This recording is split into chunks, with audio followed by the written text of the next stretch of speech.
সবাইকে সংবাদ এক নজরে স্বাগত। সাথে আছে আমি সোনিয়া ইসলাম। আওয়ামী লীগের যাবতীয় কার্যক্রম নিষিদ্ধ করে প্রজ্ঞাপন জারি করা হয়েছে। সচিবালয়ে আইন শৃঙ্খলা সংক্রান্ত উপদেষ্টা কমিটির বৈঠক শেষে সাংবাদিকদের এই বিষয়টি নিশ্চিত করেন স্বরাষ্ট্র উপদেষ্টা মোহাম্মদ জাহাঙ্গীর আলম চৌধুরী।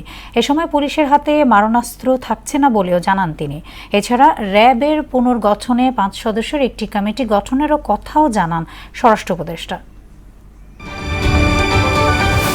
সব রাজনৈতিক দলের সম্মতি নিয়ে আওয়ামী লীগকে নিষিদ্ধ করা হয়েছে বলে জানালেন প্রধান উপদেষ্টার প্রেস সচিব শফিকুল আলম। ডিসেম্বর থেকে জুনের মধ্যে নির্বাচন হবে জানিয়ে এই নিয়ে গুজবে কান না দিতে সবার প্রতি আহ্বান জানান তিনি। কয়েকটি বাংলাদেশের টিভি চ্যানেলটিকে ইউটিউবে ব্লক করায় মোদি সরকারের সমালোচনা করেন মহাসচিব। জুলাই গণহত্যার অভিযোগে শেখ হাসিনা, আসাদুজ্জামান খান কামাল ও চৌধুরী আবদুল্লাহ আল মামুনের বিরুদ্ধে প্রতিবেদন জমা দিয়েছে আন্তর্জাতিক অপরাধ ট্রাইব্যুনালের তদন্ত সংস্থা। চিফ প্রসিকিউটর তাজুল ইসলাম জানান, এতে হাসিনার বিরুদ্ধে মানবতা বিরোধী 5টি অভিযোগ আনা হয়েছে। দ্রুতই ফরমাল চার্জ হিসেবে এই প্রতিবেদন ট্রাইব্যুনালে দাখিল করা হবে বলেও জানান তিনি। পরিবর্তনের মানসিকতা নিয়ে জনসেবায় আত্মনিয়োগ করতে চিকিৎসকদের প্রতি আহ্বান জানিয়েছেন প্রধান উপদেষ্টা প্রফেসর মোহাম্মদ ইউনূস।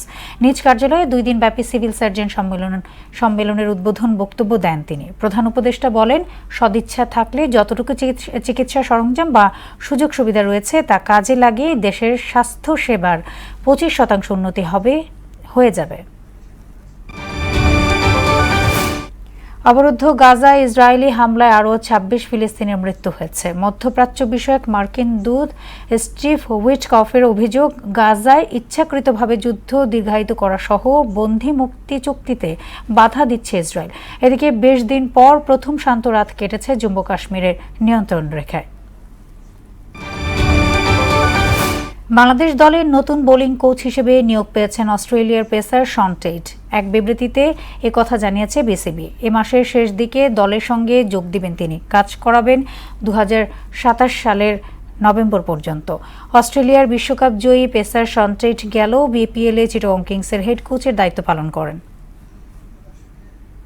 এই ছিল সংবাদ এক নজরে। সবশেষ খবর সবার আগে জানতে মোহনার সাথেই থাকুন। এতক্ষণ সঙ্গে থাকার জন্য ধন্যবাদ সবাইকে।